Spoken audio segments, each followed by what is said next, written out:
Assalamualaikum warahmatullahi wabarakatuh. Waalaikumsalam warahmatullahi wabarakatuh. Waalaikumsalam warahmatullahi wabarakatuh. Waalaikumsalam warahmatullahi wabarakatuh. Waalaikumsalam warahmatullahi wabarakatuh. Tetap semangat ya untuk menjalani pembelajaran hari ini. Walaupun kondisi kita masih belum kondusif karena kita masih berada dalam masa pandemi yang membuat kita masih berketerbatasan untuk pergi kemanapun. Dan kita masih belum bisa melakukan kegiatan pembelajaran tatap muka seperti biasa di sekolah. Tapi Ibu harap kalian bisa mengikuti pembelajaran daring ini dengan baik, fokus, dan tetap mematuhi protokol kesehatan. Baiklah, sebelum kita memulai pembelajaran, alangkah lebih baiknya kita berdoa terlebih dahulu. Ibu mohon kepada ketua kelas untuk memimpin doa. Silahkan Elva. Baik, Bu.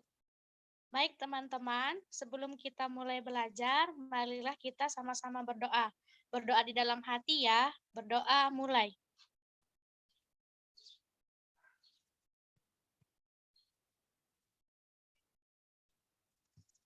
Berdoa selesai. Amin. Bu. Pintar Elva, terima kasih ya. Baik, tadi Ibu sudah mengirimkan link presensi di WA Group melalui Google Form. Tapi hari ini Ibu akan mendata lagi siapa saja yang yang mengikuti Zoom meeting. Maka dari itu Ibu akan absennya satu persatu.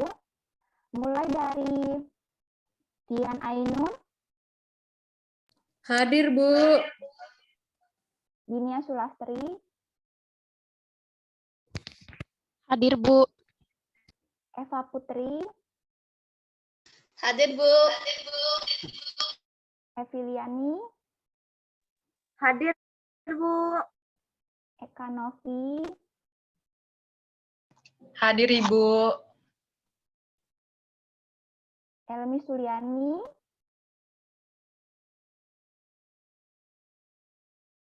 Apakah Elmi Suliani ada? Hadir, Ibu. Elva Ismayani. Hadir, Bu. Elmiati Nurhaliza. Hadir. Apakah ada nama yang belum Ibu sebutkan? Sudah tidak ada ya. Jadi di sini Ibu lihat ada beberapa teman kalian yang tidak menghadiri Zoom meeting. Pertama dari Emi, Jihad, dan Dewi. Ini keterangannya apa ya? Ada yang tahu? Kurang tahu, Bu. Baiklah, kita doakan supaya mereka dalam keadaan baik-baik saja, supaya bisa mengikuti pembelajaran daring berikutnya. Nah, sekarang untuk memulai pembelajaran agar suasana lebih ceria dan semangat, Ibu ingin kalian bersama-sama menyanyikan lagu Garuda Pancasila. Ibu hitung sampai 3. Jangan lupa untuk bertepuk tangan ya anak-anak. 1, 2, 3. Garuda Pancasila. Akulah pendukung.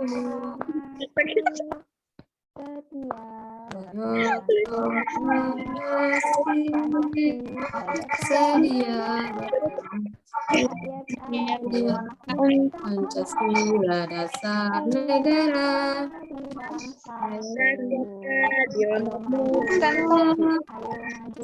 Pribadi bangsaku. Ayo maju, maju, ayo maju, maju, ayo maju, ayo maju.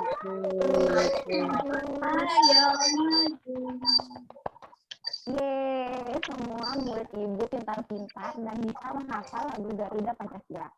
Ibu bangga sekali. Baiklah, sekarang kita pada hari ini akan belajar tentang tema hidup rukun. Di sini Ibu ingin bertanya kepada kalian, siapa yang bisa menjawab? Kira-kira apa sih itu hidup rukun? Apa yang dimaksud dengan hidup rukun? Ada yang bisa menjawab? Iya, ayo Elva, siapa apa jawabannya? Saling menghormati antara sesama. Betul sekali, pintar Elva. Karena kamu sudah berani menjawab pertanyaan ibu akan memberikan kamu tambahan 1 bintang. Sekarang subtema yang kita tadi kan sudah ibu jelaskan tentang temanya hidup rukun. Mengenai subtema hari ini adalah subtema hidup rukun di rumah.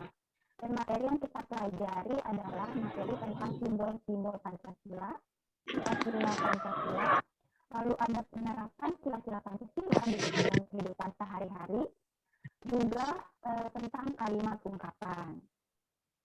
Sekarang ibu akan men-share PowerPoint-nya. Tunggu sebentar ya. Ibu akan share PowerPoint.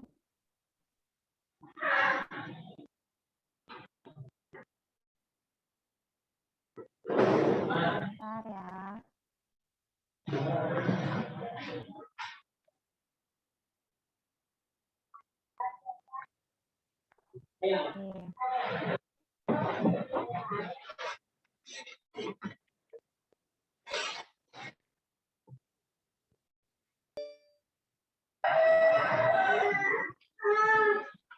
Apakah fotonya sudah terlihat?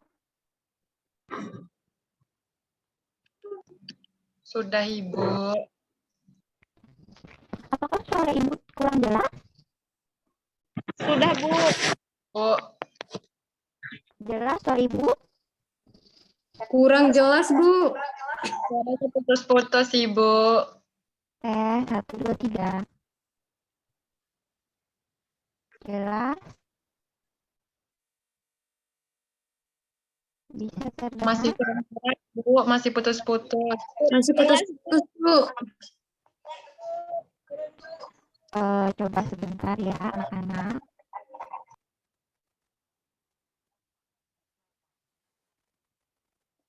Anak-anak, apakah kelihatan Kelihatan nih. PowerPoint-nya? Baiklah. Jadi di sini ada gambar lambang negara Garuda Pancasila. Apa sih yang dinamakan Garuda Pancasila? Jadi Pancasila itu terdiri dari 2 suku kata. Suku kata yang pertama yaitu panca yang berarti 5 dan sila yang berarti dasar. Jadi Pancasila itu adalah dasar negara Indonesia. Dan di sini bisa kalian lihat ada gambar burung Garuda. Nah, burung Garuda ini merupakan lambang negara Indonesia. Di dalam burung Garuda ini ada perisai di tengah-tengahnya. Apakah kalian bisa lihat? Nah, jadi di dalam burung Garuda ini terdapat perisai yang berisi 5 simbol dari Garuda Pancasila. Simbol sila yang pertama yaitu bintang, lalu simbol sila yang kedua yaitu rantai, simbol sila yang ketiga yaitu pohon beringin, dan simbol sila yang keempat ada kepala banteng, dan simbol sila yang kelima ada padi dan kapas. Nah, untuk penjelasan lebih lanjutnya, Ibu ingin kalian mengamati video pembelajaran ini. Ibu harap kalian melihat video pembelajaran ini dengan baik ya. Tunggu sebentar.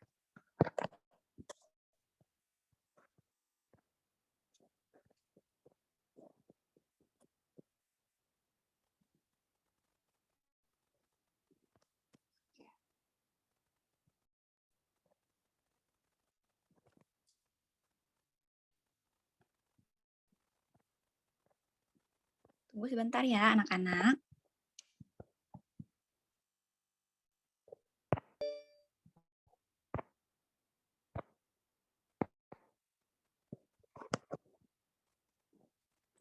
Apakah sudah terlihat videonya? Sudah, Ibu. Burung Garuda. Di tengah gambar burung Garuda ada 5 lambang Pancasila. Kelima lambang ini punya arti masing-masing dalam sila Pancasila. Cari tahu yuk. Bintang sebagai lambang sila pertama. Bintang emas diartikan sebagai cahaya rohani untuk setiap manusia.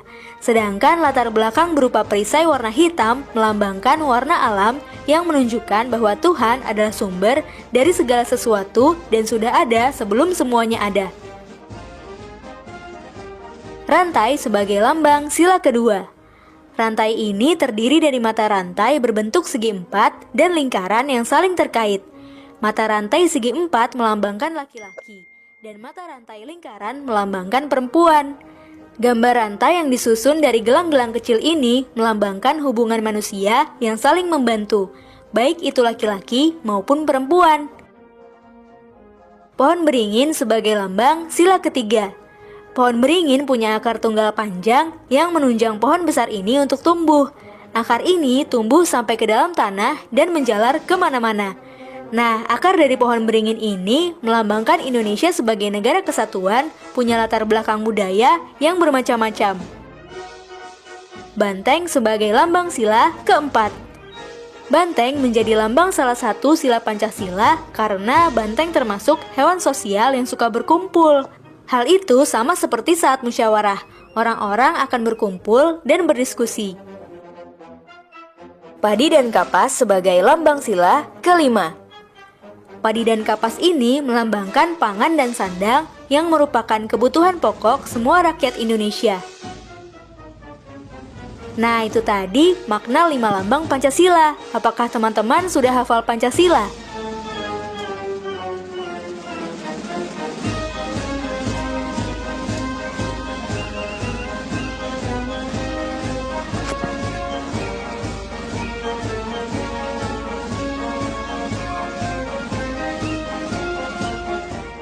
Teman-teman,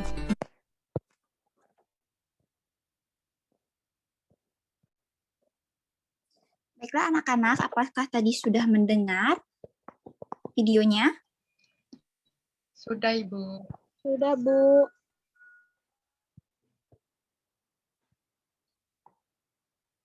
Baik, sekarang setelah kalian mendengar video tadi, video pembelajaran tadi tentang simbol-simbol dan bunyi-bunyi sila Pancasila, Ibu harap kalian membuka buku siswa halaman 12. Di sana ada teks tentang Pancasila. Ya, boleh kalian buka ya. Sekarang. Sudah dibuka? Sudah, Bu. Sudah? Sudah, Bu. Pintar. Sekarang di sana itu kan ada tugas ya, tugas latihan untuk menghubungkan simbol dengan bunyi-bunyi sila pada Pancasila. Nah, di sini Ibu ingin kalian mengerjakan tugas latihan tersebut. Hubungkan antara simbol sila yang pertama dengan bunyi sila yang pertama juga. Jadi harus benar-benar betul ya. Nanti setelah kalian selesai mengerjakannya, Ibu akan menunjuk atau nanti kalian siapa yang mau untuk mempresentasikan hasil pekerjaan tugas kalian. Kira-kira Ibu kasih waktu 10 menit cukup ya, karena ini sangat mudah sekali hanya untuk menghubungkan simbol-simbol dengan bunyi sila pada Pancasila. Baiklah, jika ada yang masih kurang mengerti, boleh kalian tanyakan, karena Ibu akan tetap mengamati kalian di video pembelajaran di Zoom meeting hari ini. Baiklah, 10 menit kalian dimulai dari sekarang. Selamat bekerja.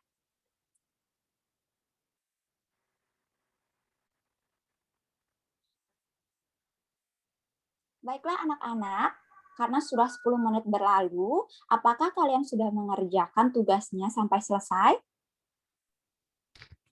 Sudah, Bu. Ya, baiklah. Sekarang di sini siapa yang ingin mempresentasikan hasil pekerjaan tugas latihannya? Coba, siapa yang mau? Saya, Bu. Silakan Dinia, dimulai. Simbol yang pertama yaitu bintang.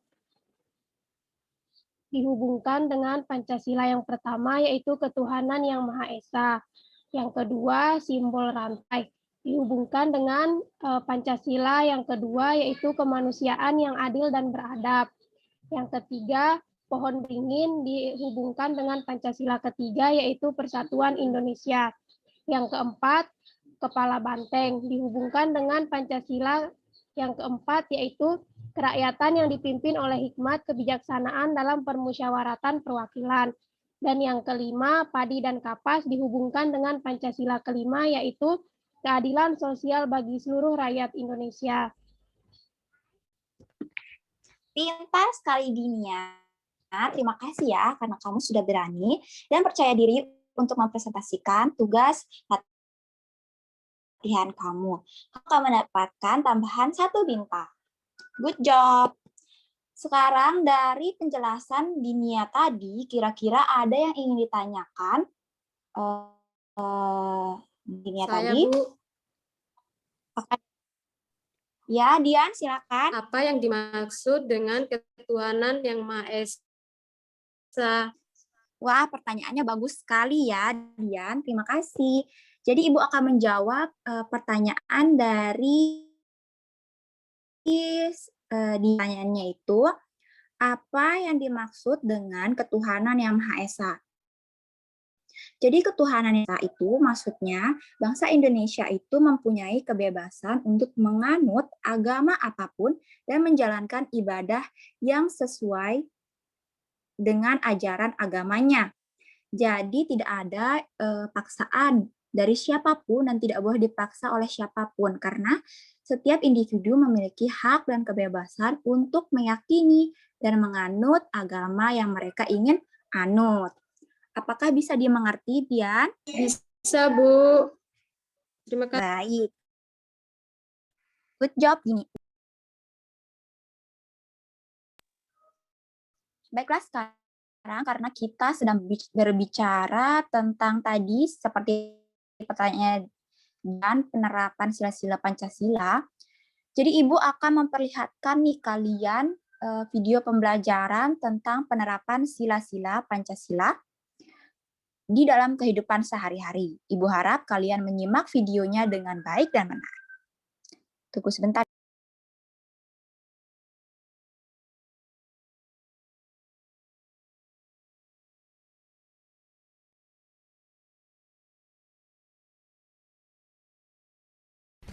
Pancasila adalah dasar negara Indonesia yang terdiri dari 5 sila. Apakah kamu tahu nilai-nilai Pancasila sebagai dasar negara dalam kehidupan sehari-hari? Yap, nilai-nilai Pancasila bisa kita terapkan dalam kehidupan sehari-hari, kids. Bahkan bisa kita terapkan dalam kehidupan sehari-hari melalui berbagai hal sederhana. Yuk kita mulai simak. Sebelum kita lanjut videonya, jangan lupa klik tombol subscribe dan tombol loncengnya ya. Sila pertama. Pada sila pertama, ketuhanan yang Maha Esa, nilai-nilai yang terkandung dan bisa diterapkan dalam kehidupan sehari-hari diantaranya adalah 1. Beribadah sesuai keyakinan masing-masing. 2. Saling menghargai agama dan kepercayaan orang lain. 3. Menghormati pemeluk agama lain. 4. Memiliki rasa toleransi yang tinggi antar umat beragama. Sila kedua. Pada sila kedua, kemanusiaan yang adil dan beradab. Nilai-nilai yang terkandung dan bisa diterapkan dalam kehidupan sehari-hari diantaranya adalah 1. Enggak membeda-bedakan antar sesama manusia. 2. Saling tolong-menolong antar sesama. 3. Bersikap terenggang rasa. 4. Saling menghargai pendapat orang lain. Sila ketiga. Pada sila ketiga, Persatuan Indonesia. Nilai-nilai yang terkandung dan bisa diterapkan dalam kehidupan sehari-hari diantaranya adalah 1. Mencintai tanah air dan turut serta melestarikan warisan budaya. 2. Mengharumkan nama bangsa Indonesia. 3. Menjaga hubungan baik dengan setiap warga meski berbeda bahasa, suku, agama, dan lain sebagainya. 4. Mengutamakan kepentingan bersama-sama. Sila keempat. Pada sila keempat, kerakyatan yang dipimpin oleh hikmat kebijaksanaan dalam pemusyawaratan perwakilan. Nilai-nilai yang terkandung dan bisa diterapkan dalam kehidupan sehari-hari diantaranya adalah 1. Mengambil keputusan dan menyelesaikan persoalan dengan musyawarah sampai bertemu kata mufakat. 2. Gak memaksakan kehendak terhadap orang lain saat sedang berdiskusi. 3. Menerima keputusan dari hasil musyawarah dengan lapang dada. 4. Menjalankan hasil musyawarah sesuai kesepakatan bersama. Sila kelima. Pada sila kelima, keadilan sosial bagi seluruh rakyat Indonesia. Nilai-nilai yang terkandung dan bisa diterapkan dalam kehidupan sehari-hari diantaranya adalah 1. Bersikap adil mulai dari lingkungan terdekat di sekitar kita. 2. Menjalankan segala sesuatu yang menjadi kewajiban kita. 3. Menghormati dan menghargai hak orang lain.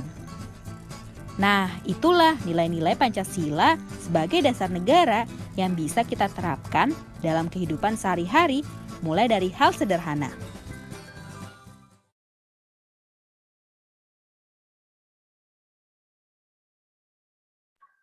Baiklah, apakah kalian sudah melihat dan mengamati video pembelajaran tadi? Sudah, Ibu. Sudah, Ibu. Nah, setelah kalian mengamati dan melihat video pembelajaran tadi, Ibu ingin menceritakan nih penerapan atau pengalaman-pengalaman yang pernah kalian lakukan dalam kehidupan sehari-hari kalian pada saat penerapan sila-sila Pancasila. Siapa yang ingin bercerita pengalamannya?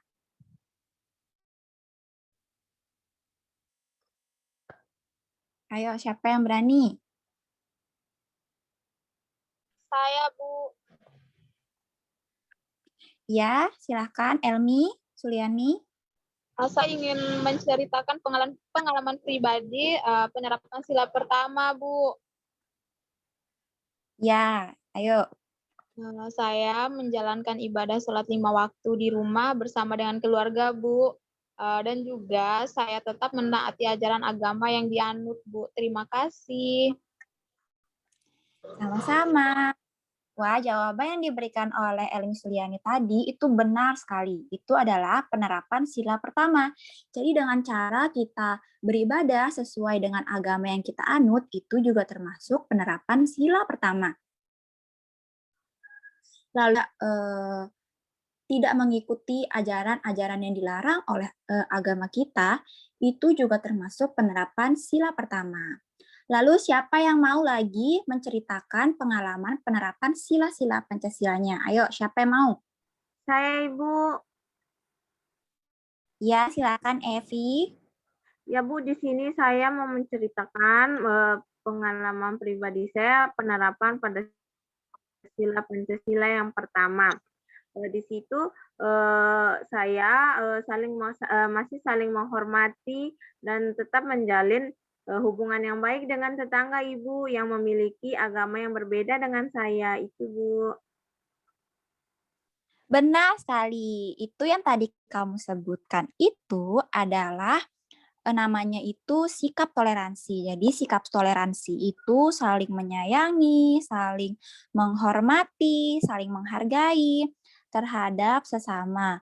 Tidak memandang bulu walaupun berasal dari suku manapun, latar belakang manapun, tidak memandang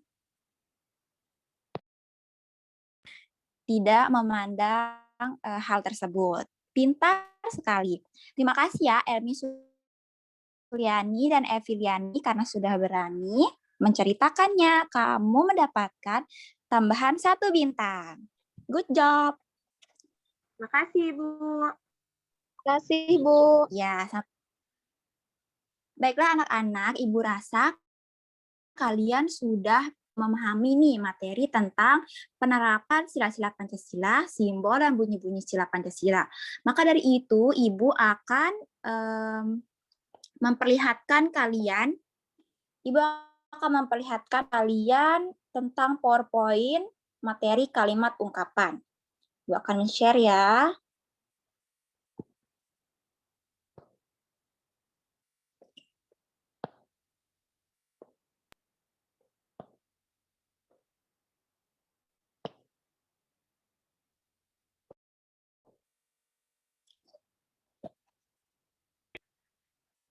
Apakah terlihat?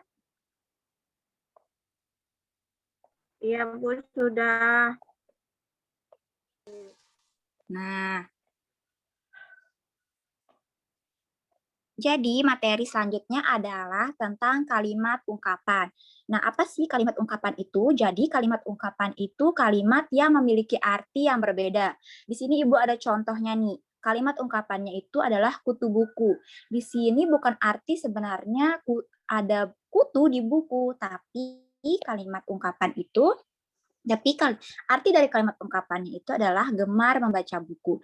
Di sini ada contoh kalimatnya nih. Doni seorang kutu buku. Setiap hari sering membaca dan mempunyai banyak buku di rumahnya. Nah, jika kalimat ungkapannya ini diubah menjadi kalimat yang memiliki arti sesungguhnya, maka kalimatnya akan menjadi Doni seorang yang gemar membaca buku. Setiap hari sering membaca dan mempunyai banyak buku di rumahnya. Lalu ada contoh selanjutnya yaitu ringan tangan. Nah, kalimat ungkapan ringan tangan ini berarti suka membantu.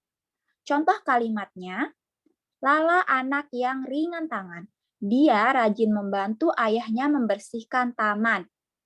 Nah, jika kalimat ungkapannya itu diubah menjadi arti yang sesungguhnya, maka jadinya Lala anak yang suka membantu, dia rajin membantu ayahnya membersihkan taman. Lalu ada contoh selanjutnya yaitu panjang tangan. Baiklah, apakah sudah terlihat ini? Terlihat, Bu. Sudah, Bu. Baik. Ya, Ibu lanjutkan ya. Jadi, panjang tangan itu artinya suka mencuri. Contoh kalimatnya, jangan menjadi anak yang panjang tangan. Nanti tidak ada yang mau berteman. Dan jika kalimat ungkapannya ini diubah menjadi arti sesungguhnya, maka jangan menjadi anak yang suka mencuri.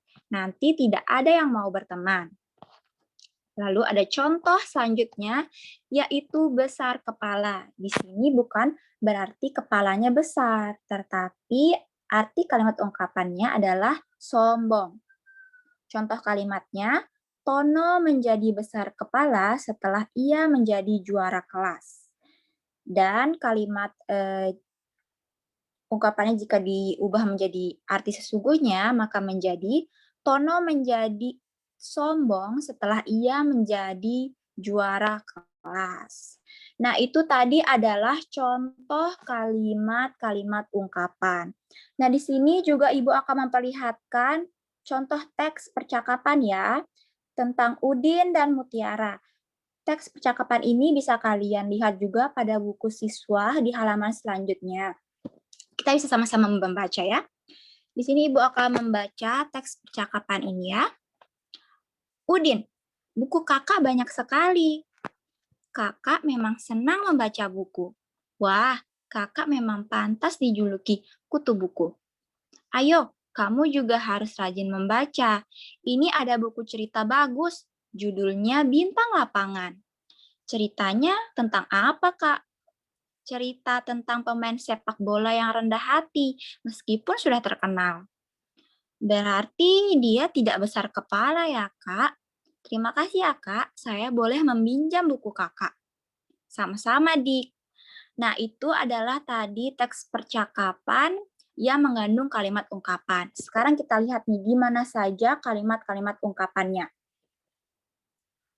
Nah, bisa kalian lihat pada teks berikut ini.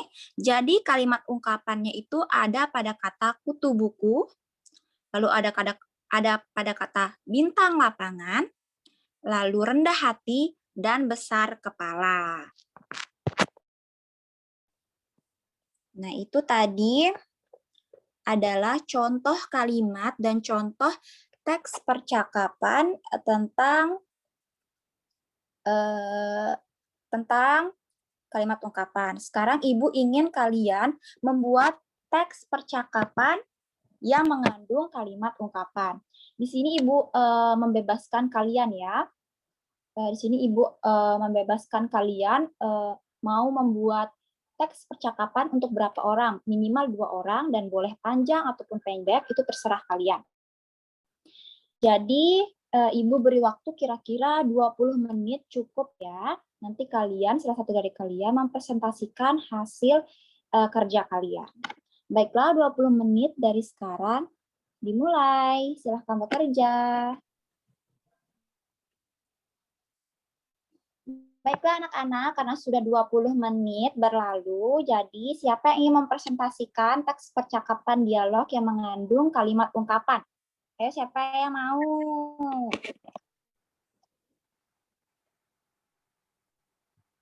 Saya, Bu. Ayo, silakan Evi. Di sini saya buat kalimat ungkapan percakapan 2 orang, Bu. Yang pertama di sini percakapan tentang Dinda dan ayahnya. Yang percakapan pertama Dinda, ayah baru saja pulang. Ayah menjawab, iya Dinda, ini buah tangan untukmu. Dinda menjawab, terima kasih ayah, ayah baik sekali. Kemudian ayahnya menjawab, iya dong, kamu kan anak semata wayang ayah.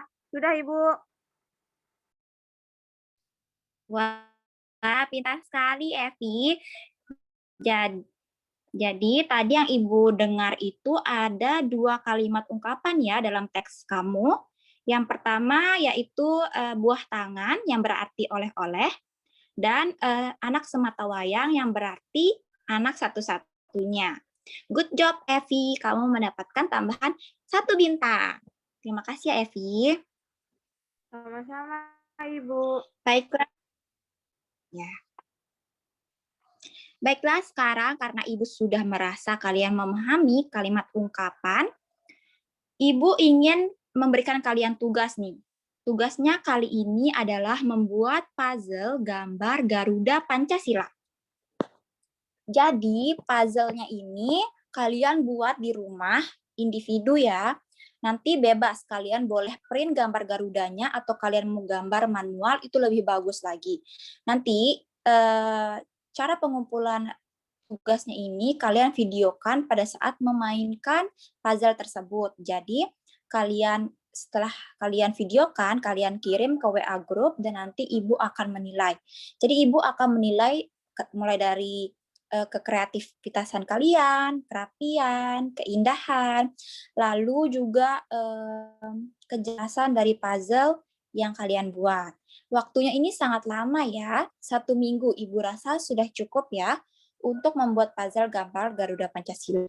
Tidak apa-apa, tidak besar, walaupun kecil juga tidak apa-apa, yang penting menarik dilihat dan bisa digunakan. Apakah sudah mengerti tentang tugasnya hari ini? Sudah, Bu. Sudah, Bu Guru. Baiklah, kalau sudah mengerti, Ibu akan memberitahu kesimpulan pada pembelajaran hari ini. Jadi yang kita sudah pelajari hari ini mengenai Pancasila. Jadi Pancasila itu adalah dasar negara Indonesia. Lalu lambang negara Indonesia yaitu adalah Garuda Pancasila dengan memiliki 5 simbol-simbol Pancasila. Yang pertama ada bintang, ada rantai, pohon beringin, kepala banteng, dan kapas. Lalu juga penerapan sila-sila Pancasila bisa kita temukan dalam kehidupan sehari-hari, mulai dari beribadah sesuai dengan agama kita masing, lalu sikap toleransi, lalu bersikap baik terhadap sesama, hidup rukun, dan juga kita mempelajari tentang kalimat ungkapan Jadi kalimat ungkapan itu adalah kalimat yang memiliki arti yang tidak sebenarnya. Nah, selanjutnya apakah ada yang ingin bertanya sebelum Ibu mengakhiri pembelajaran? Saya Bu Guru. Iya, silakan Eva.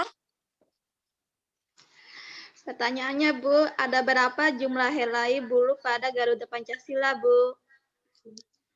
Terima kasih Bu. Wah, pertanyaannya bagus sekali ya, Eva. Terima kasih. Jadi, pertanyaannya Eva tadi ada berapa banyak helai bulu pada Garuda Pancasila ya, burung Garuda. Jadi, jumlah bulu pada Garuda itu melambangkan tanggal proklamasi kemerdekaan Indonesia. 17 bulu pada masing-masing sayap, 8 bulu ekor, 19 bulu pangkal ekor berada di bawah perisai dan di atas ekor, dan 45 bulu leher, semuanya itu melambangkan tanggal kemerdekaan, yaitu 17 Agustus 1945. Apakah bisa dimengerti, Eva? Bisa Bu. Makasih Bu. Iya, sama-sama. Bagus sekali ya pertanyaannya tadi, Eva. Ibu apresiasi sekali. Good job, Eva. Baiklah, sekarang sebelum nanti setelah kita melakukan kegiatan Zoom meeting, Ibu harap kalian membuka Google Classroom ya, karena di sana ada soal evaluasi yang harus kalian kerjakan. Jadi Ibu harap kalian membuka langsung ya. Itu tidak ada anaknya kok, cuma 10 soal saja, jadi sangat gampang sekali. Baiklah anak-anak, sebelum kita mengakhiri pembelajaran hari ini, alangkah baiknya kita berdoa terlebih dahulu. Ayo ketua kelas dipimpin teman-temannya untuk berdoa. Baik, Bu. Baik, teman-teman. Dari kegiatan kita pada pagi hari ini, marilah kita sama-sama berdoa di dalam hati ya. Berdoa mulai.